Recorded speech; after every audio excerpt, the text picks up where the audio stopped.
ውድ ቻናላችን ቤተሰቦች እንኳን ወደ ቻናላችን በደህና መጣችሁ። ዛሬ ምሽት 4 ሰዓት ላይ የ2026/27 የውድድር ዘመን የእንግሊዝ ፕሪሚየር ሊግ አርሰናል ከኮቨንትሪ ሲቲ በኤሚሬትስ በሚያደርጉት ጨዋታ በይፋ የሚጀመር ይሆናል። በቆይታችንም የዚህን የ2026/27 የእንግሊዝ ፕሪሚየር ሊግ የውድድር ዘመንን ግምት የምንመለከት ይሆናል። ማን አንደኛ ይጨርሳል፣ ማንስ በሻምፒየንስ ሊግ የሚሳተፍ ይሆናል፣ ማንስ ወደ ታችኛው ዲቪዚዮን ይወርዳል የሚለውን ነገር የምንመለከት ይሆናል። እናንተም እስከ መጨረሻ ደቂቃ ድረስ አብራችሁ ቆይታችሁ እንድትከታተሉት እንደዚሁም የ2026/27 የውድድር ዘመን ግምታችሁን ኮሜንት ሴክሽን ላይ በመጻፍ እንድታሳውቁኝ፣ ሰብስክራይብ፣ ላይክ፣ ሼር እያደረጋችሁ የቻናሉ ቤተሰብ እንድትሆኑ በአክብሮት እጠይቃለሁ። አሁን በቀጥታ ወደ ፕሮግራማችን የምንገባ ይሆናል። አብራችሁን ቆዩ። የ2025/26 የእንግሊዝ ፕሪሚየር ሊግ በአርሰናል አሸናፊነት መጠናቀቁ አይዘነጋም። ዛሬ ምሽት ላይም ያለፈው ዓመት የፕሪሚየር ሊግ አሸናፊ የሆነው አርሰናል ከሻምፒዮንሺፕ አሸናፊ ከሆነው ከኮቨንትሪ ሲቲ ጋር በኤሚሬትስ ስቴዲየም የሚደረግ ይሆናል። በዚህም እንግዲህ አዲሱ የውድድር ዓመት በይፋ የሚጀመር ይሆናል። በዚህም በአዲሱ የእንግሊዝ ፕሪሚየር ሊግም ማን የፕሪሚየር ሊጉ አሸናፊ ይሆናል፣ እንደዚሁስ የሻምፒዮንስ ሊግ ተሳታፊስ እነማን ይሆናሉ፣ በኢሮፓ ሊግ እንደዚሁም በኮንፈረንስ ሊግስ የትኛው ክለብ ተሳታፊ ይሆናል፣ ወደ ታችኛው ወደ ሻምፒዮንሺፕስ ማን ሊወርድ ይችላል የሚሉ ጥያቄዎች እንደ ሁልጊዜውም እየተጠየቁ ነው የሚገኙት። በቆይታችንም ይህንን የምንመለከት ይሆናል። ከ20ኛው ጀምረን ወደ አንደኛው ድረስ የምንሄድ ይሆናል። በ20ኛ ደረጃ ላይ ሄል ሲቲ ያጠናቀቃል ብዬ እገምታለሁ። ሄል ሲቲ እንግዲህ ባለፈው ዓመት በሻምፒዮንሺፑ በ6ኛ ደረጃን ይዞ ነበር ያጠናቀቀው። ከዛ በኋላ እንግዲህ በጥሎ ማለፍ አማካኝነት ነው ወደ ፕሪሚየር ሊጉ ሊያድግ የቻለው። ነገር ግን በፕሪሚየር ሊጉ የሚያቆይ አቅም አለው ብዬ አላስብም። በተለይ ባለፉት ጥቂት ዓመታት ከተመለከትን የሻምፒዮንሺፕ ክለቦች ወደ ፕሪሚየር ሊጉ ባደጉ በአንደኛው ዓመት ወደ ታችኛው ሲወርዱ በተደጋጋሚ እየተመለከትን ነው የምንገኘው። በቅርብ ጊዜያት ምናልባትም ባለፈው ዓመት ነው ሰንደርላንዶች በሻምፒዮንሺፕ ባደጉበት ዓመት በፕሪሚየር ሊጉ ሊቆዩ የቻሉት። አብዛኞቹ ክለቦች ግን በቀጥታ ወደ ሻምፒዮንሺፕ እየወረዱ ነው የሚገኙት። እናም ሄል ሲቲም በፕሪሚየር ሊጉ የሚያቆይ አቅም አላቸው ብዬ አላስብም። እናም በቀጣይ ዓመት እንግዲህ የመጨረሻ ደረጃን ይዞ በማጠናቀቅ ወደ ሻምፒዮንሺፕ ይወርዳል የሚል ግምት ነው ያለኝ። 19ኛ ደረጃ ላይ ደግሞ ኢፕስዊች ያጠናቅቃል የሚል ግምት አለኝ። እንደሚታወቀው ከ2 ዓመት በፊት እንግዲህ ኢፕስዊቾች በፕሪሚየር ሊጉ ሲጫወቱ መመልከት እችለን ነበረ። ነገር ግን ደግሞ በፕሪሚየር ሊጉ የሚያቆይ አቅም ስለሌላቸው እንደዚሁም ደግሞ ፕሪሚየር ሊጉን ባለመቋቋማቸው ምክንያት በድጋሚ ወደ ሻምፒዮንሺፑ ሊመለሱ ይችላል። ባለፈው ዓመትም እንግዲህ በሻምፒዮንሺፑ 2ኛ ደረጃን ይዞ በማጠናቀቃቸው ነው አሁን ላይ ወደ ፕሪሚየር ሊጉ ሊያድጉ የቻሉት። ነገር ግን አሁንም ወደ ሻምፒዮንሺፑ በቀጥታ ይወርዳሉ የሚል ግምት ነው ያለኝ። በፕሪሚየር ሊጉ የሚያቆይ አቅም አላቸው ብዬ አላስብም። እናም 18ኛ ደረጃን ይዞ በማጠናቀቅ ወደ ታችኛው ዲቪዚዮን ይወርዳሉ የሚል ግምት አለኝ። በ18ኛ ደረጃ ላይ ደግሞ ሊድስ ዩናይትዶች ያጠናቅቃሉ የሚል ግምት ነው ያለኝ። ሊድስ ዩናይትዶች ባለፈው ዓመት በፕሪሚየር ሊጉ 14ኛ ደረጃን ይዞ ነው ያጠናቀቁትና መትረፋቸው ራሱ በጣም ነው የሚያስገርመው። ምክንያቱም አጀማመራቸውን ከተመለከታችሁ ጥሩ የሚባል አይደለም የነበረው። ነገር ግን ወደ መጨረሻዎቹ ጨዋታዎች አካባቢ የሰበሰቧቸው ነጥቦች በዛው በፕሪሚየር ሊጉ እንዲቆዩ አድርጓቸዋል። በዚህ በአዲሱ ሲዘን ግን ይህንን ነገር ማድረግ ይችላሉ ብዬ አላስብም። በእርግጥ በዝውውር መስኮቱ ላይ ጄምስ ትራፎርድን ከማንቸስተር ሲቲ፣ ሃሪ ዊልሰንን በነፃ ማዘዋወር እችሏል። ነገር ግን እነዚህ ያዘዋወራቸው ተጫዋቾች ራሱ በቂ ናቸው ብዬ አላስብምና በቀጣይ ዓመት ከፕሪሚየር ሊጉ ሲወርዱ ልንመለከት እንችላለን ብዬ አስባለሁ። 17ኛ ደረጃ ላይ ያስቀመጥኩት ፉልሃምን ነው። ፉልሃሙ እንግዲህ ባለፈው ዓመት በፕሪሚየር ሊጉ 11ኛ ደረጃን ይዞ ነው ያጠናቀቁት። ነገር ግን ደግሞ በክረምቱ የተለያዩ ለውጦችን አድርጓል። በዋነኝነት ማርኮ ሲልቫ ከቡድኑ ወጥቷል። ይህ አሰልጣኝ ደግሞ ላለፉት ጥቂት ዓመታት በፉልሃም አሰልጣኝነቱ ፉልሃሞች ጥሩ ደረጃን ይዞ እንዲያጠናቀቁ ጥሩ እንቅስቃሴ እንዲያደርጉ ማድረግ እችሏል። አሁን ላይ ግን ይህ አሰልጣኝ ወደ ቤኔፊካ ማቅናት እችሏልና አሁን ላይ በሱ ምትክ ፉልሃሞች አርቤሎዋን ነው በአሰልጣኝነት መቅጠር የቻሉት። ይህ አሰልጣኝ ደግሞ ብዙ ልምድ ያለው አይደለም። በእርግጥ በሪያል ማድሪድ ቤት ቢበዛ ለ6 ወራት ያህል ጃቪ አሎንሶን በመተካት ማሰልጠን ይችላል። እንደዛም ቢሆንም ግን ጥሩ የሚባሉ ውጤቶችን ማስመዝገብ ሳይችል ነው የቀሩና ልምድ የሌለውን አሰልጣኝ መቅጠራቸው ምናልባትም በስተመጨረሻ ዋጋ ሊያስከፍላቸው ይችላል ብዬ አስባለሁ። በእርግጥ በዝውውር መስኮት ላይ አንዳንድ ተጫዋቾችን ማስፈረም ይችላል። በተለይ አሁን ከሪያል ማድሪድ ቤት 2 ተጫዋቾችን አስፈርሟል። እንደዚሁም ከባየር ሙኒክም 1 ተጫዋችም ሲያስፈርሙ መመልከት ይችለናል። ነገር ግን እነዚህ ተጫዋቾች በቂ ናቸው ብዬ አላስብምና በዚህ ምክንያትም 17ኛ ደረጃን ይዞ ሊያጠናቅቁ ይችላሉ። 16ኛ ደረጃ ላይ ደግሞ ኮቨንትሪ ሲቲ ይቀመጣሉ ብዬ አስባለሁ። ኮቨንትሪ ሲቲ እንግዲህ ባለፈው ዓመት በሻምፒዮንሺፑ አንደኛ ደረጃን ይዞ በማጠናቀቅ ነው ወደ ፕሪሚየር ሊጉ ማለፍ የቻሉት። በአጠቃላይ እንግዲህ 95 ነጥቦችን መሰብሰብ ችሏል። ከዛ በተጨማሪም እንግዲህ አሰልጣኙም ፍራንክ ላምፓርድ ነው። ላምፓርድ ደግሞ በፕሪሚየር ሊጉ ልምድ ያለው ነው። በተለይ ከዚህ ቀደም በኤቨርተን ቤት ጥሩ ጊዜን ማሳለፍ ችሏል። ኤቨርተኖች እንዳይወርዱ ማድረግ የቻለ አሰልጣኝ ነውና ምን እንደሚያስፈልገው በደንብ ያውቃል ብዬ አስባለሁ። ከዛ በተጨማሪም ደግሞ ቡድኑን ለማጠናከር አንዳንድ ተጫዋቾችን ማስፈረም ችሏል። በእነዚህ ተጫዋቾች እንደዚሁም ደግሞ በዋነኝነት በፍራንክ ላምፓርድ አማካኝነት በፕሪሚየር ሊጉ ይቆያሉ የሚል ግምት አለኝ። በ15ኛ ደረጃ ላይ ሰንደርላንዶች ያጠናቅቃሉ የሚል ግምት ነው ያለኝ። በእርግጥ ባለፈው ዓመት ሰንደርላንዶች ገና ወደ ፕሪሚየር ሊጉ ባደጉበት ዓመት 7ኛ ደረጃን ይዘው ነው ማጠናቀቅ የቻሉ። በዚህም አማካኝነት ደግሞ በአውሮፓ ውድድሮች ላይ መሳተፍ ችሏል። ይህ በአውሮፓ ውድድሮች ላይ መሳተፋቸው ግን በዘንድሮ የፕሪሚየር ሊግ አቋማቸው ላይ ጉዳት ይፈጥርባቸዋል ወይም ተጽዕኖ ይፈጥርባቸዋል ብዬ አስባለሁ። በእርግጥ አንዳንድ ተጫዋቾችን ማስፈረም ችሏል። እንደዚሁም ደግሞ ያላቸውን ተጫዋቾችን ማቆየት ችሏል። በተለይ ደግሞ ግራኒት ዣካን ማቆየታቸው ትልቅ ተጽዕኖ ይፈጥርላቸዋል ወይም ደግሞ ትልቅ አድቫንቴጅ ይሆንላቸዋል ብዬ አስባለሁ። እንደዛም ቢሆንም ግን በአራት ውድድሮች ላይ መፎካከራቸው ምናልባትም በፕሪሚየር ሊጉ ላይ ያላቸውን አቋም ሊጎዳቸው ይችላል ብዬ አስባለሁ እና ባይወርዱ እንኳን ራሱ 15ኛ ደረጃን ይዘው ያጠናቀቃሉ የሚል ግምት ነው ያለኝ። በ14ኛ ደረጃ ላይ ደግሞ ክሪስታል ፓላሶች ያጠናቅቃሉ የሚል ግምት አለኝ። ባለፈው ዓመት እንግዲህ ክሪስታል ፓላሶች 15ኛ ደረጃን ይዘው ነው ያጠናቀቁት። እናም ካለፈው ዓመት ተሻሽለው 14ኛ ደረጃን ይዘው ያጠናቅቃሉ የሚል ግምት አለኝ። በእርግጥ ኦሊቨር ግላስነር ከክለቡ መምጣቱ ክሪስታል ፓላሶች ላይ ተጽዕኖ ይፈጥርባቸዋል። ምክንያቱም ይህ አሰልጣኝ እንግዲህ ባለፉት 2 እና 3 ዓመታት የኤፍኤ ካፕ፣ ኮሚኒቲ ሺልድ እንደዚሁም ደግሞ ኮንፈረንስ ሊግ ዋንጫዎችን እንዲያሸንፉ ማድረግ የቻለ አሰልጣኝ ነው የነበረውና የዚህ አሰልጣኝ መውጣት ምናልባትም ቡድኑን በተወሰነ መልኩ ሊጎዳው ይችላል። እንደዛም ቢሆንም ግን አሁን ላይ አዲስ አሰልጣኝ አድርገው እየቀጠሩት ፒየር ሳጅ ግን በፈረንሳይ ሊግ በጣም ጥሩ የሚባል እንቅስቃሴን ማድረግ የቻለ አሰልጣኝ ነው የነበረውና ምናልባትም ያረድቷቸው 14ኛ ደረጃን ይዘው ሊያጠናቅቁ ይችላሉ የሚል ግምት አለኝ። 13ኛ ደረጃ ላይ ደግሞ ኖቲንግሃም ፎረስቶች ያጠናቅቃሉ የሚል ግምት ነው ያለኝ። ፎረስቶች እንግዲህ ባለፈው ዓመት 16ኛ ደረጃን ይዘው ነው ያጠናቀቁት። ነገር ግን የቀድሞ የክሪስታል ፓላስ አሰልጣኝ የሆነውን ኦሊቨር ግላስነርን መቅጠራቸው ምናልባትም ደረጃቸውን እንዲያሻሽሉ ይረዳቸዋል ብዬ አስባለሁ እና በዚህ ምክንያትም እንግዲህ 13ኛ ደረጃን ይዘው ሊያጠናቅቁ ይችላሉ የሚል ግምት ነው ያለኝ። በእርግጥ በተከላካይ መስመር ላይ ማክሲነስ ላክሮስን ለቼልሲ በ52 ሚሊዮን ፓውንድ አካባቢ በሚጠጋ ገንዘብ እሽጠዋል። ያም የራሱ የሆነ ጉዳት ይፈጥርባቸዋል ተብሎ ይጠበቃል።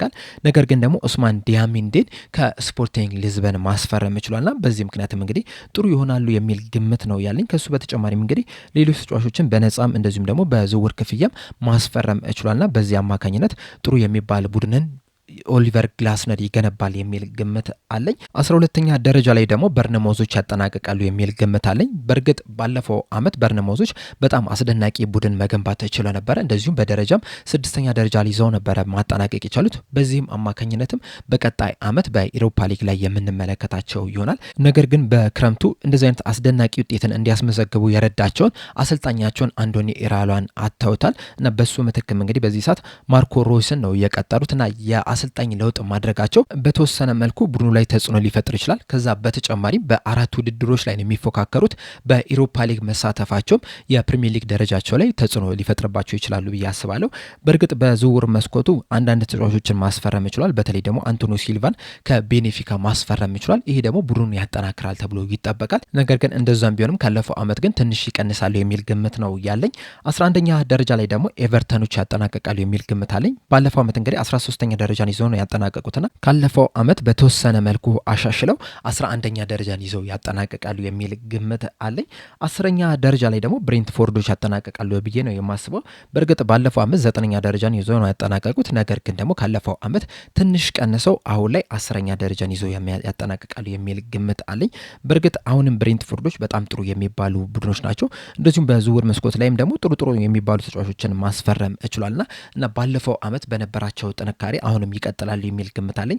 ነገር ግን ደግሞ ካለፈው ዓመት ትንሽ ወደ ኋላ ወረድ ብለው 10ኛ ደረጃን ይዘው ያጠናቀቃሉ የሚል ግምት ነው ያለኝ።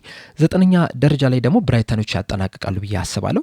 ባለፈው ዓመት እንግዲህ 8ኛ ደረጃን ይዘው ነው ያጠናቀቁት። ነገር ግን በዘንድሮ በተለይ ሌሎች ቡድኖች በጣም ማጠናከራቸውን ተከትሎ አንድ ደረጃን ዝቅ ብለው 9ኛ ደረጃን ይዘው ያጠናቀቃሉ የሚል ግምት አለኝ። በእርግጥ በዝውውር መስኮቱ ላይ ጥሩ ተጫዋቾችን ማስፈረም ይችላል። በዛውም ልክም ደግሞ ጥሩ የሚባሉ ተጫዋቾችን ከክለቡ ማጣት ይችላል። ይሆናል። በዚህ ምክንያትም ካለፈው አመት አንድ ደረጃ ዝቅ ብለው 9ኛ ደረጃን ይዘው ያጠናቅቃሉ የሚል ግምት አለኝ። 8ኛ ደረጃ ላይ ኒውካስል ዩናይትዶች ሊያጠናቅቁ ይችላሉ የሚል ግምት ነው ያለኝ። ባለፈው አመት እንግዲህ 12ኛ ደረጃን ይዘው ነው ያጠናቀቁት እና ለኒውካስል ዩናይትድ በተለይ ላለፉት ጥቂት ዓመታት ሲያስመዘግቡት ከነበረው ውጤት አንጻር ስንመለከተው በጣም ዝቅተኛ ደረጃን ይዘው ነው ያጠናቀቁት። ነገር ግን በዚህ የክረምት የዝውውር መስኮት አንዳንድ ለውጦችን አድርጓል። በዋነኝነት ላለፉት ጥቂት ዓመታት በኒውካስል ዩናይትድ አሰልጣኝነቱ የካራባኦ ካፕ ዋንጫን ማሸነፍ የቻለው እንደዚሁም ደግሞ ወደ ሻምፒዮንስ ሊግ እንዲተሳተፉ ማድረግ የቻለው ኤዲ ሃው በራሱ ፍቃድ ክለቡን ለቋል። በሱ ምትክም ደግሞ ማታስ ጄስሊን ቀጥረዋል። ይህ አሰልጣኝ ደግሞ በተለይ በሳውዲ ሊግ ጥሩ የሚባል ስኬትን ማስመዝገብ ችሏል። በኤዥያ ሻምፒዮንስ ሊግ ለተከታታይ 2 ዓመት ዋንጫ ማሸነፍ ችሏል። በአርቢ ሳልዝበርግም ጥሩ ቡድን መገንባት እንደሚችል ማስመስከር የቻለ አሰልጣኝ ነው የነበረውና አሁንም በኒውካስል ዩናይትድ ቤት ጥሩ ቡድንን ይገነባል ተብሎ ይጠበቃል። ነገር ግን ደግሞ በዝውውር መስኮቱ ላይ ለውጦችን ማድረጋቸው ምናልባትም በተወሰነ መልኩ ቡድኑ ሊጎዳው ይችላል። በተለይ በዋነኝነት እንደሚታወቀው አንቶኒ ጎርደን፣ ብሩኖ ጉማሬሽ እንደዚሁም ደግሞ ሳንድሮ ቶናሊ ክለቡን ለቋል። በእነሱ ምትክ በእርግጥ ወጣት ተጫዋቾችን ማስፈረም ችሏል። እነዚህ ወጣት ተጫዋቾችን ተጠቅመው ደግሞ ጥሩ ቡድን ይገነባሉ ተብሎ ይጠበቃልና በዚህ ምክንያትም ካለፈው አመት አሻሽለው አሁን ላይ 8ኛ ደረጃን ይዞ ያጠናቅቃሉ የሚል ግምት አለኝ። 7ኛ ደረጃ ላይ ደግሞ አስቶን ቪላዎች ይቀመጣሉ ብዬ ነው የማስበው። አስቶን ቪላዎች እንግዲህ ባለፈው አመት 4ኛ ደረጃን ይዞ ነው ያጠናቀቁት። በዚህም ደግሞ በቀጥታ ወደ ሻምፒዮንስ ሊግ መሳተፍ ችሏል። ነገር ግን በአዲሱ የውድድር አመት በሻምፒዮንስ ሊግ መሳተፋቸው ትልቅ ተጽዕኖ ይፈጥረባቸዋል በፕሪሚየር ሊጉ ውጤታቸው ላይ። እንደዚሁም ደግሞ በክረምት የዝውውር መስኮት ባለፈው አመት ጥሩ እንቅስቃሴ ሲያደርጉላቸው የነበሩትን እንደነ ሞርጋን ሮጀርስ፣ ዩሪ ቲሌማንስ እንደዚሁም ደግሞ ኤዜሪ ኳንዛ ከክለቡ ሲለቁ እየተመለከትን ነው የምንገኘው እና በዚህ ምክንያትም ካለፈው አመት ካጠናቀቁበት ደረጃ ዝቅ ብለው ያጠናቀቃሉ ብዬ አስባለሁ። እናም በአጠቃላይ 7ኛ ደረጃን ይዞ ያጠናቀቃሉ የሚል ግምት ነው ያለኝ። 6ኛ ደረጃ ላይ ደግሞ ቶተናሞች ያጠናቀቃሉ ብዬ አስባለሁ። ባለፉት 2 ዓመታት እንግዲህ ቶተናሞች 17ኛ ደረጃን ይዞ ነው ያጠናቀቁ። በተለይ ባለፈው አመት ደግሞ በጣም ተቸግረው ነበረ። ወደ መጨረሻዎቹ ጨዋታዎች አካባቢ ላይ ውጤት በመሰብሰባቸው ምክንያት ነው በፕሪሚየር ሊጉም ሊተርፉ የቻሉት። ነገር ግን ወደ መጨረሻዎቹ ጨዋታዎች አካባቢ አሰልጣኝ ቀይረዋል። እንደሚታወቀው ዲዘርቪን በአሰልጣኝነት መቅጠር ይችላል። እሱም ደግሞ በቶተናሞች ላይ አሁን ላይ የተለያዩ ለውጦችን እያደረገ ነው የሚገኘው። በዚህ የክረምት የዝውውር መስኮትም ቶተናሞች በንቃት እየተሳተፉ ነው የሚገኙት። እንደሚታወቀው ጆን ፖል ቫን ሄከን ከብራይተን፣ ማቲያስ ፈርናንዴዝን ከኒውካስል ዩናይትድ እንደዚሁም ደግሞ ሳንድሮ ቶናሊን ከኒውካስል ዩናይትድ ማስፈረም ይችላል። ከነሱ በተጨማሪም ደግሞ ሴኔሲንና ሮበርትሰንን በነጻ አስፈርሟል። አሁን ላይ በዛሬው ዕለት ደግሞ ሳቪኒዮን ለማስፈረም ከስምምነት ላይ መድረስ ይችላል። እንደዚሁም ደግሞ ኦማር ማርሙሽን ለማስፈረምም እንቅስቃሴ እያደረጉ ነው የሚገኙት። ከሱ በተጨማሪም የሊቨርፑል ተጫዋች የሆነውን ኮዲ ጋክፖንም ማስፈረም ይፈልጋሉ ነው እየተባለ የሚገኘውና እነዚህን ዝውውሮች መጨረስ የሚችሉ ከሆነ በአዲሱ የውድድር ዘመን በፕሪሚየር ሊጉ ላይ ጥሩ የሚባል እንቅስቃሴን ማድረግ ይችላሉ ብዬ አስባለሁ። ከዛ በተጨማሪም ደግሞ በአውሮፓ ውድድሮች ላይ እየተሳተፉ አይደለም የሚገኙት እና ሙሉ ለሙሉ ትኩረታቸውን በፕሪሚየር ሊጉ ላይ ማድረግ ይችላሉ። በዚህ ምክንያትም እንግዲህ ካለፉት 2 ዓመታት አንጻር በጣም ተሻሽለው መጥተው 6ኛ ደረጃን ይዘው ያጠናቅቃሉ ብዬ አስባለሁ። በ5ኛ ደረጃ ላይ ደግሞ ማንቸስተር ዩናይትዶች ያጠናቅቃሉ የሚል ግምት ነው ያለኝ። በእርግጥ ባለፈው አመት በፕሪሚየር ሊጉ ላይ 3ኛ ደረጃን ይዘው ነው ያጠናቀቁት። እንደዚሁም በክረምት የዝውውር መስኮትም ዩሪ ቴሌማንስን እና ሳንቶስን ማስፈረም ችሏል። አሁን ላይ ደግሞ ባሌባንም ለማስፈረምም ተቃርቧል። ከዚህ በኋላም ሌሎች ተጫዋቾችን ያስፈርማሉ ተብሎ ይጠበቃል። ነገር ግን ደግሞ ባለፈው አመት 3ኛ ደረጃን ይዘው ሲያጠናቀቁ 2 ዋነኛ ምክንያቶች ነበራቸው። አንደኛው የአሰልጣኝ ለውጥ ማድረጋቸው ነው። እንደሚታወቀው ወደ ጃንዋሪ አካባቢ ላይ ሩበን አሞሪንን አሰናብተው ማይከል ካሪክን መቅጠር ችሏል። የማይከል ካሪክ መቀጠር ደግሞ ቡድኑ ላይ አዲስ መንፈስን ዘርቷል እና በዛም አማካኝነት ጥሩ ውጤቶችን ማስመዝገብ ችሏል። ሌላኛው ምክንያት የነበረው ደግሞ ባለፈው አመት አብዛኞቹን ውድድሮች በጊዜ የተሰናበቱት። እንደሚታወቀው በአውሮፓ ውድድሮች ላይ እየተሳተፉ አልነበረም። እንደዚሁም በካራባኦ ካፕና በኤፍኤ ካፕም በጊዜ ነበር የተሰናበቱት።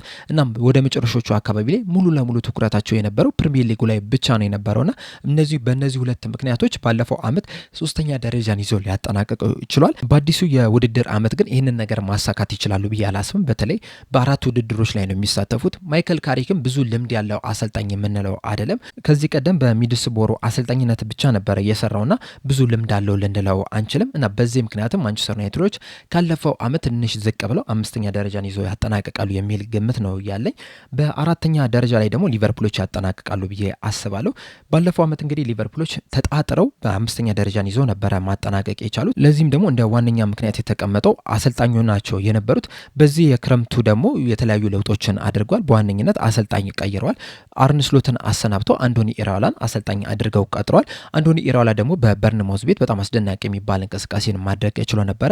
በታሪካቸውም ለመጀመሪያ ጊዜ 6ኛ ደረጃን ይዘው እንዲያጠናቅቁ ወደ አውሮፓ ውድድሮችም እንዲገቡ ማድረግም ችሏል እና ይህንን ተአምርም በሊቨርፑል ቤት ይደግማል ተብሎ ነው የሚጠበቀው። ነገር ግን ደግሞ የተጫዋቾችን ለውጥ ማድረግም ችሏል። እንደሚታወቀው አንዲ ሮበርትሰን፣ መሐመድ ሳላና ኢብራሂማ ኮናቴ በነጻ ዝውውር ክለቡን ለቀዋል። አሁን ላይ ደግሞ ከርቲስ ጆንስም ወደ ኢንተር ሚላን ለመቀላቀል ተቃርቧል እና የነዚህ ተጫዋቾች መውጣት ቡድኑ ላይ ከፍተኛ ተጽዕኖ ይፈጥራል ተብሎ ይጠበቃል። በእርግጥ ወደ ቡድኑ 1-2 ተጫዋቾችን ቀላቅሏል። እንደሚታወቀው ሮናልድ አሩሆን ከባርሴሎና በውሰት ውል አስፈርሟል። ከሱ በተጨማሪም ቪክተር ሙኒዝን በ34 ሚሊዮን ፓውንድ አካባቢ የሚጠጋ ገንዘብ ከኦሳሱና ማስፈረም ችሏል። እንደዚሁም ጀረሚ ዣኪም ቡድኑን መቀላቀል ችሏል። እንደሚታወቀው ጃንዋሪ ላይ ነበር ያስፈረሙት። ነገር ግን በዚህ የክረምት የዝውውር መስኮት ላይ ነው ክለቡን መቀላቀል የቻለው እና እነዚህን 3 ተጫዋቾች ማምጣት ችሏል። ነገር ግን ከወጡት ተጫዋቾች አንጻር ስንመለከተው የመጡት ተጫዋቾች በቂ ናቸው ብዬ አላስብም። ነገር ግን ደግሞ በቡድኑ ውስጥ ደግሞ ጥሩ የሚባሉ ተጫዋቾች አሉ። አሁን ለምሳሌ እንደነ አሌክሳንደር ኢሳክ፣ ፍሎሪያን ቪርትዝ ባለፈው ዓመት ጥሩ የሚባል እንቅስቃሴን ማድረግ አልቻሉም። ቡድኑ መላመድ ትንሽ አስቸግሯቸው ነበረ። በዚህ በቅድመ ውድድር ዝግጅት ጨዋታዎች ላይ እንደተመለከትነው ከሆነ ግን በቀጣይ ዓመት ጥሩ እንቅስቃሴን ያደርጋሉ ተብሎ ይጠበቃል። እንደዚሁም ደግሞ ሌሎችን ተጫዋቾች ስንመለከት አብዛኞቹ 2024-25 የውድድር ዘመን ላይ ከቡድኑ ጋር የፕሪሚየር ሊግ ዋንጫ ማንሳት ችሏልና በዚህ ምክንያትም በቀጣይ ሲዘን ካለፈው ዓመት የተሻለ እንቅስቃሴን ያደርጋሉ ተብሎ ይጠበቃል። በዚህም አማካኝነትም 4ኛ ደረጃን ይዞ ያጠናቅቃሉ ብዬ አስባለሁ። በ3ኛ ደረጃ ላይ ደግሞ ሲቲዎች ይጨርሳሉ የሚል ግምት ነው ያለኝ። ሲቲዎች እንግዲህ በዚህ በክረምቱ የተለያዩ ለውጦችን አድርጓል። በጣም ትልቅ ለውጦችን ነው ያደረጉት። እንደሚታወቀው ፔፕ ጋርዲዮላ ከ9 ዓመት ከምናምን በኋላ ከማንቸስተር ሲቲ ጋር ተለያይቷል። እንደዚሁም ደግሞ እነ በርናንዶ ሲልቫ፣ ሮድሪ ክለቡን ሲለቁ መመልከት ይችላል። እነዚህ ብቻ ራሱ ቡድኑ ላይ ከፍተኛ ተጽዕኖ ይፈጥራሉ ተብሎ ነው የሚጠበቀው። በቅርቡም ደግሞ ሳቪኖን ወደ ቶተናም ለመሸጥ ተስማምቷል። ራይንደርስም ወደ ሳውዲ ክለብ አምርቷል። ማርሙሽም ከክለቡ ሲለቅ ልንመለከት የምንችልበት እድል አለ እየተባለ ይገኛል። እናም አጠቃላይ ብዙ ለውጦችን እያደረጉ ነው የሚገኙትና በእነዚህ ምክንያትም የዋንጫ ተፎካካሪ ይሆናል ብዬ አላስብም። እናም 3ኛ ደረጃን ይዞ ያጠናቅቃሉ የሚል ግምት ነው ያለኝ። 2ኛ ደረጃ ላይ ደግሞ ቼልሲዎች ይቀመጣሉ ብዬ አስባለሁ። በእርግጥ ባለፈው ዓመት ቼልሲዎች 10ኛ ደረጃን ይዞ ነው ያጠናቀቁት። ነገር ግን ደግሞ በዚህ በአዲሱ የውድድር ዘመን ለቼልሲዎች ጥሩ ይሆናል ብዬ ነው የማስበው። በተለይ በመጀመሪያ ደረጃ የአሰልጣኝ ለውጥ አድርጓል። ከዛ በተጨማሪም ደግሞ ጥሩ ተጫዋቾችን ወደ ቡድናቸው መቀላቀል ችሏል። በተለይ አሁን እነ ጆርዳን ሄንደርሰን፣ ዳኒ ዌልቤክ በልምድ ደረጃ ቡድኑን ያገዛሉ ተብሎ ይጠበቃል። ከነሱ በተጨማሪም ደግሞ ሞርጋን ሮጀርስ፣ ላክሮስን ማስፈረም ችሏል። እነዚህ ደግሞ ቡድኑን በዋነኝነት ያጠናክራሉ ተብሎ ይጠበቃል። ከዛ በተጨማሪም በሳምንት 1 ጨዋታ ብቻ ነው ያላቸው። እንደሚታወቀው በአውሮፓ ውድድሮች ላይ ያሉበትም። ስለዚህ በቀጣይ ዓመት በፕሪሚየር ሊጉ ኤፍኤ ካፕና ካራባኦ ካፕ ላይ ብቻ ነው የሚሳተፉትና ይህም መሆኑ ራሱ ለቡድኑ በደንብ ጥንካሬ ይሰጣል ተብሎ ይጠበቃል። ከዛ በተጨማሪም ዣቪ አሎንሶን በጣም ጥሩ የሚባል አሰልጣኝ ነውና ቀጣይ ዓመት በአዲሱ የውድድር ዘመን ሙሉ ለሙሉ ትኩረታቸውን በፕሪሚየር ሊግ ላይ ብቻ ያደርጋሉ ተብሎ ነው የሚጠበቀው እና በዚህ ምክንያትም ለዋንጫ ሊፎካከሩ የሚችሉበት እድል አለኝ ብዬ አስባለሁ። በእርግጥ ከ5ኛ ወይም ከ6ኛ ደረጃ ጀምሮ እስከ 2ኛ ደረጃ ላይ ያሉት ቡድኖችን ስንመለከታቸው ደረጃ ሊቀያየሩ ይችላሉ። አሁን ለምሳሌ ማንቸስተር ዩናይትድ 2ኛ ደረጃን ይዞ ሊያጠናቅቅ ይችላል። 3ኛ ደረጃን ይዞ ሊያጠናቅቅ ይችላል። 4ኛ ደረጃን ይዞ ሊያጠናቅቅ ይችላል። እንደዚሁም ቅድም እንዳልኳችሁ 5ኛ ደረጃን ይዞ ሊያጠናቅቅ ይችላልና እከሌ በእርግጠኝነት ይህንን ደረጃ ይዞ ያጠናቅቃል ለማለት ትንሽ ያስቸግራል። እናም ከ5ኛ ደረጃ ከማንቸስተር ዩናይትድ እንደዚሁም ሊቨርፑል፣ ቼልሲ እና ማንቸስተር ሲቲ ቦታቸውን ሊቀያየሩ የሚችሉበት በጣም ከፍተኛ እድል አለ ብዬ አስባለሁ። ነገር ግን 1ኛ ደረጃን ግን ይዞ ያጠናቅቃሉ የሚል ግምት የለኝም። 1ኛ ደረጃን ይዞ ያጠናቅቃል ብዬ የምገምተው አርሰናልን ነው። ባለፈው ዓመት እንግዲህ በጣም በጥንካሬ የፕሪሚየር ሊግ ዋንጫን ማሸነፍ ይችላል። በዛ ጥንካሬያቸው ላይ ደግሞ በዚህ የክረምት የዝውውር መስኮት ሌላ ጥንካሬ ጨምሯል። እንደሚታወቀው እስካሁን ድረስ ዞሌስንና ብሩኖ ጉማሬሽን ማስፈረም ይችላል። አሁን ደግሞ ኤዜሪ ኳንዛን ከአስቶን ቪላ ለማስፈረምም ከስምምነት ላይ መድረስ ችሏል።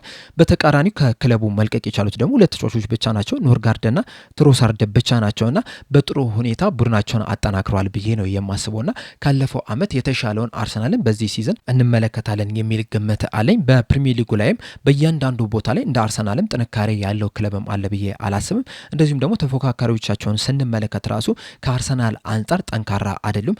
ካለፈው ዓመት አንጻር ስንመለከተው እንደውም አብዛኞቹ ቡድኖች ሳስተዋል ብዬ ነው የማስበው፣ ወይም ደግሞ ጥንካሬያቸው ላይ አይደሉም ብዬ ነው የማስበውና በዚህ ምክንያትም አርሰናሎች ያለ ተፎካካሪ የ2026-27 የፕሪሚየር ሊግን የውድድር ዘመንን በቀላሉ ሻምፒዮን ይሆናሉ የሚል ግምት ነው ያለኝ። እናንተስ በቀጣይ ዓመት ማን ነው 1ኛ ደረጃን ይዞ ያጠናቅቃል ብላችሁ የምትገምቱት? ግምታችሁን እንዳለ ኮሜንት ሴክሽን ላይ በመጻፍ እንድታሳውቁኝ በአክብሮት እጠይቃለሁ። ለአሁን እኔ እዚህ ላይ አበቃው። እስከ መጨረሻው ደቂቃ ድረስ ስለተከታተላችሁን ከልብ አመሰግናለሁ። በቀጣይ በሌላ እስከምንገናኝ ድረስ ሰብስክራይብ፣ ላይክ፣ ሼር ማድረግ እንዳትረሱ። ቸር ያቆየን።